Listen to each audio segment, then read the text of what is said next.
آپ اپنے بھتیجے کی بات سنیں۔ ورقہ نے کہا بھتیجے تم کیا کہتے ہو؟ آپ صلی اللہ علیہ وسلم نے جو کچھ دیکھا تھا بیان کر دیا۔ ورقہ نے کہا یہ تو وہی ناموس وہی لانے والا فرشتہ ہے جو حضرت موسیٰ علیہ السلام پر نازل ہوا تھا۔ کاش میں اس وقت جوان ہوتا، کاش میں اس وقت زندہ ہوتا جب آپ کی قوم آپ کو نکالے گی۔ رسول اللہ صلی اللہ علیہ وآلہ وسلم نے فرمایا تو کیا میری قوم مجھے نکال دے گی؟ ورقہ نے کہا ہاں، کوئی ایسا آدمی نہیں جو تمہارے جیسا پیغام لایا ہو مگر اس سے دشمنی نہ کی گئی ہو، اور اگر میں نے تمہارا وہ دن کہ جس دن تمہاری قوم تمہیں مکہ سے نکالے گی پا لیا تو تمہاری زبردست مدد کروں گا۔ اس کے بعد ورقہ جلد ہی فوت ہو گئے اور وہی رک گئی۔ آغاز نبوت اور نزول وحی کی تاریخ۔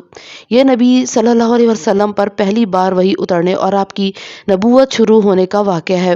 یہ رمضان کے مہینے میں لیلۃ القدر کے اندر پیش آیا۔ اللہ کا ارشاد ہے رمضان کا مہینہ ہی وہ مہینہ ہے جس میں قرآن اتارا گیا۔ نیز ارشاد ہے ہم نے قرآن کو عزت والی رات میں اتارا۔ صحیح حدیث سے یہ بھی ثابت ہے کہ یہ واقعہ رات کے پچھلے پہر سوموار کی فجر طلوع ہونے سے پہلے پیش آیا۔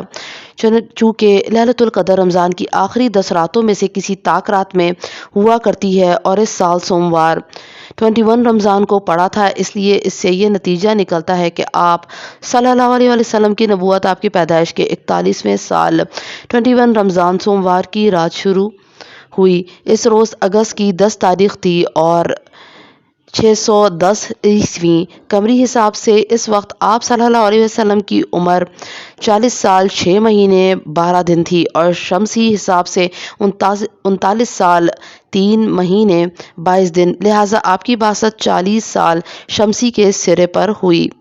وحی کی بندش اور دوبارہ نزول۔ جیسا کہ بتایا گیا ہے غار حرا میں پہلی وحی اتر کر بند ہو گئی تھی۔ یہ بندش کئی روز تک قائم رہی۔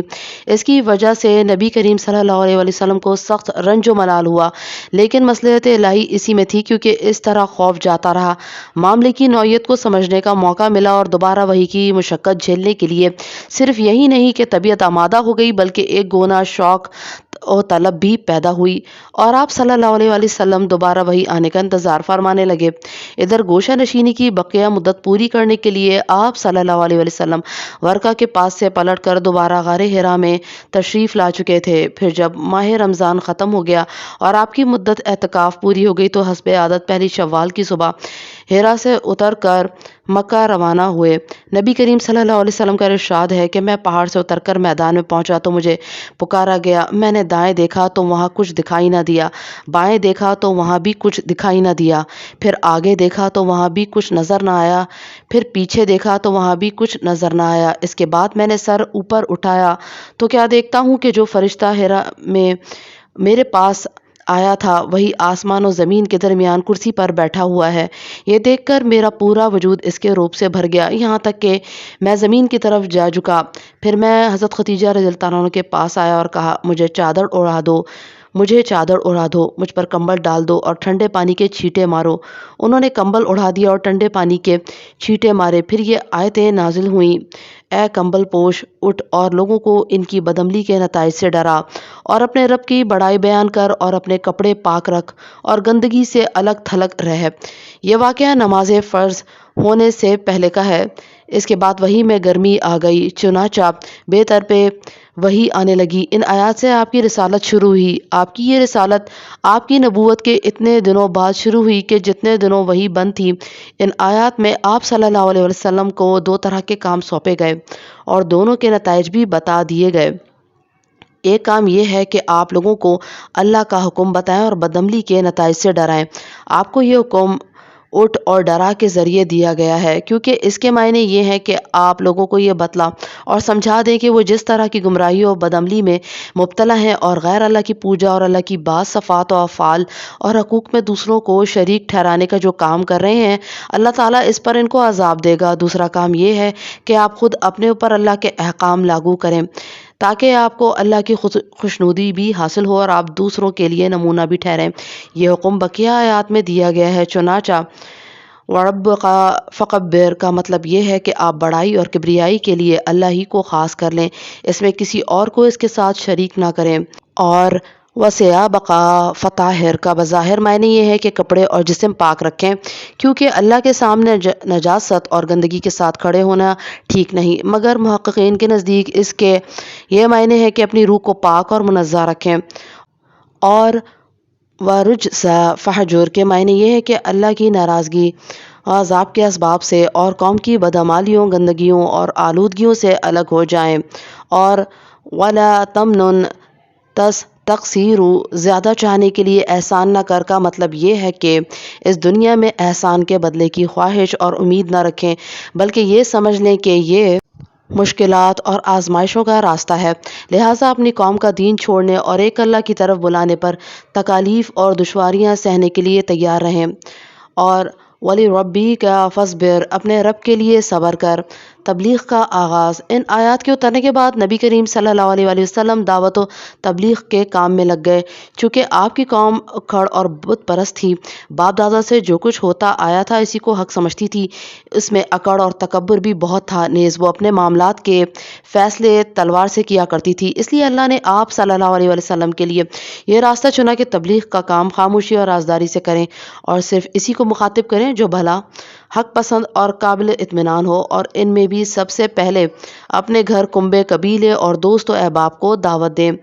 پہل ایمان لانے والے۔ اس پروگرام کے مطابق نبی کریم صلی اللہ علیہ وسلم نے دعوت و تبلیغ شروع کی تو کئی خوش قسمت لوگوں نے اسے لپک کر قبول کیا اور آپ پر ایمان لے آئے۔ ان میں سب سے پہلا نام حضرت خدیجہ رضی اللہ تعالیٰ عنہ کا ہے۔ وہ آپ کی بیوی ہونے کی وجہ سے آپ کے بلند اخلاق اور اعلیٰ کردار کو سب سے اچھی طرح جانتی تھی۔ انہیں یہ بھی پتہ تھا کہ ایک آخری نبی کی آمد ابھی باقی ہے۔ وہ آپ کے تعلق سے کچھ موزانہ حالات و واقعات بھی سن چکی تھیں اور آپ صلی اللہ علیہ وسلم میں نبوت و رسالت کی جھلک بھی دیکھ چکی تھیں۔ ان سب پر مستضیع کہ ورقہ جیسے صاحب علم و بصیرت نے بتایا کہ حرا میں جو فرشتہ آپ کے پاس آیا تھا وہ حضرت جبرائیل علیہ السلام تھے، اور جو کچھ لائے تھے وہ وہی لائی تھی۔ اور سب سے آخری بات یہ ہے کہ سورہ مدثر کی ابتدائی آیات جب اتر رہی تھیں تو حضرت خدیجہ رضی اللہ تعالیٰ عنہ بنفس نفیس وہاں موجود تھیں، اس لیے یہ بالکل فطری بات تھی کہ وہ سب سے پہلے ایمان لاتی۔ ادھر ان آیات کے اترتے ہی نبی کریم صلی اللہ علیہ وآلہ وسلم اپنے جگری دوست حضرت ابو بکر صدیق رضی اللہ تعالیٰ عنہ کے پاس گئے اور انہیں اپنی نبوت و رسالت سے آگاہ کرتے ہوئے ایمان لانے کی دعوت دی۔ انہوں نے بے کھٹک ایمان قبول کیا اور فوراً تصدیق کرتے ہوئے حق کی شہادت دی، چنانچہ وہ اس امت کے سب سے پہلے مومن ہیں۔ وہ آپ سے 2 سال چھوٹے تھے اور آپ کا کھلا چھپا سب کچھ جانتے تھے، لہٰذا ان کا ایمان لانا آپ صلی اللہ علیہ وسلم کی سچائی کا بہترین ثبوت ہے۔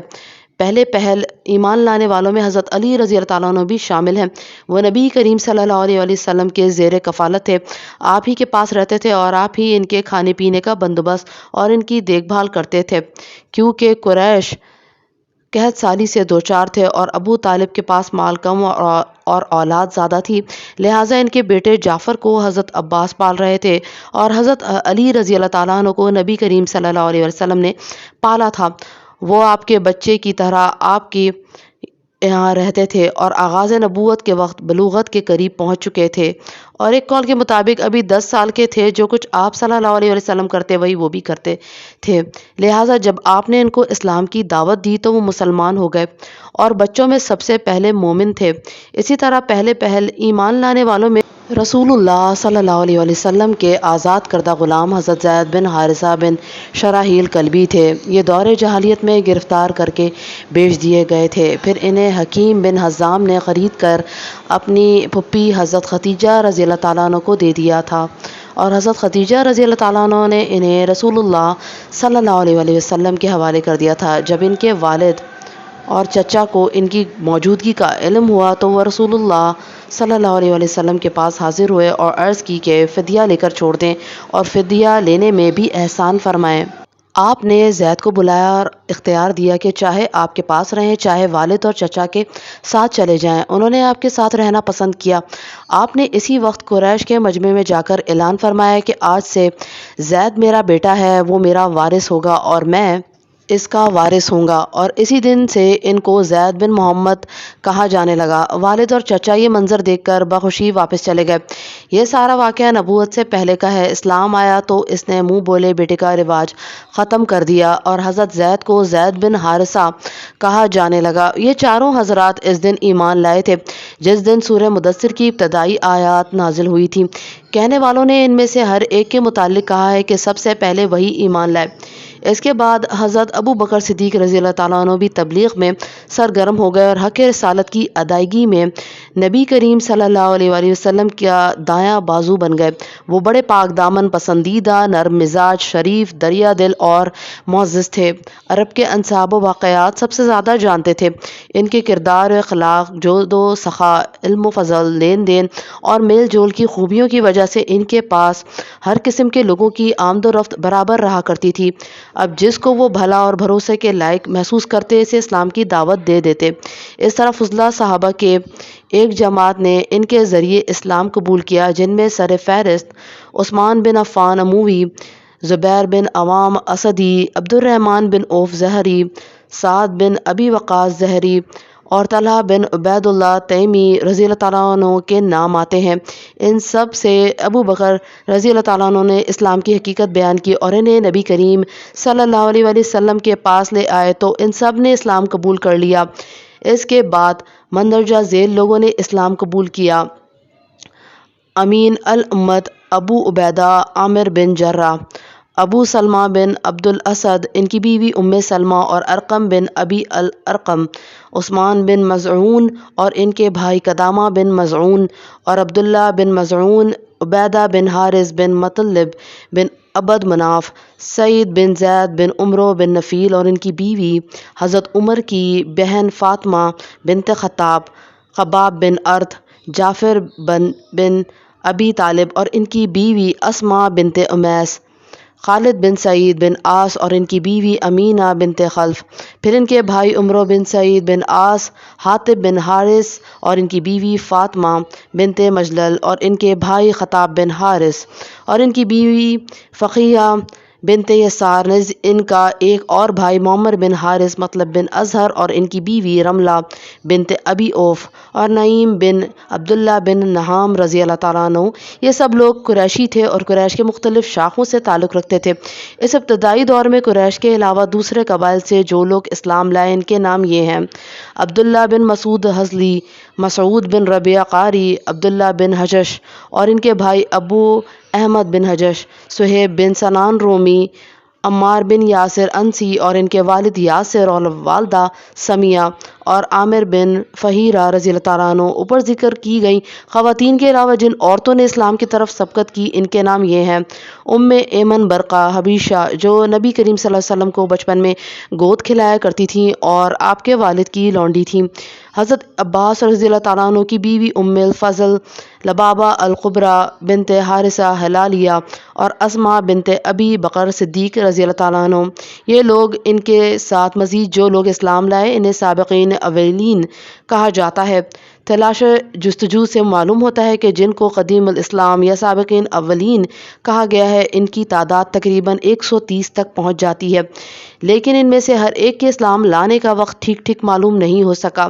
غالباً اس میں ایسے صحابہ بھی ہیں جنہوں نے کھلم کھلا اسلام کی دعوت شروع ہونے کے بعد اسلام قبول کیا تھا۔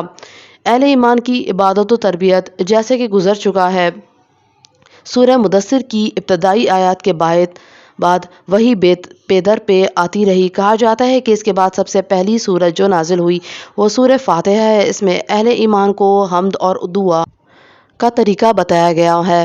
اللہ کی ہستی کی چند جامع صفات بیان کر کے اس کا ٹھیک تصور دیا گیا ہے اور یہ بھی سمجھا دیا گیا ہے کہ اس دنیا میں اچھے یا برے جیسے کام کرو گے ٹھیک ویسا ہی نتیجہ اور بدلہ پاؤ گے، اور یہ بدلہ آگے ایک دوسری دنیا میں ملے گا۔ اس کے علاوہ کامیابی اور سعادت کے راستے کی پہچان بھی بتائی گئی ہے۔ اس طرح دین حق کا سارا محصل اس سورت کے چند سادے بول میں آ گیا ہے اور حمد اور دعا کی شکل میں بندے کو اس کی تعلیم دی گئی ہے۔ کہا جاتا ہے کہ رسالت شروع ہونے کے بعد سب سے پہلے جو حکم دیا گیا وہ نماز کا حکم تھا۔ حضرت جبرائیل علیہ السلام نے تشریف لا کر نماز اور وضو کا طریقہ بتایا اور شام و صبح دو رکعت نماز پڑھنے کا حکم دیا۔ یوں مکمل طہارت اہل ایمان کی علامت ٹھہری۔ وضو کو نماز کی شرط قرار دیا گیا۔ سورہ فاتحہ نماز کی اصل اور حمد و تسبیح نماز کے عود وظائف قرار پائے۔ اب نماز ہی اہل ایمان کی اصل عبادت تھی جو انہیں قائم کرنی تھی۔ اس کے لیے وہ نظروں سے دور جگہوں کا انتخاب کرتے اور کبھی کبھی وادیوں اور گھاٹیوں میں بھی چلے جاتے تھے۔ اسلام کے ابتدائی دنوں میں نماز کے علاوہ کسی عبادت یا امر و نہی کا پتہ نہیں چلتا۔ وحی آتی تھی، توحید کے مختلف گوشوں کو بیان کرتی تھی، صحابہ رضی اللہ تعالیٰ عنہ کو نفس کی صفائی کی ترغیب دیتی تھی، مکارم اخلاق پر ابھارتی تھی، جنت و جہنم کے حالات بیان کرتی تھی اور ایسی زبردست نصیحتیں لے کر آتی تھی کہ ان سے سینے کھل جاتے تھے اور روح کو غذا ملتی تھی۔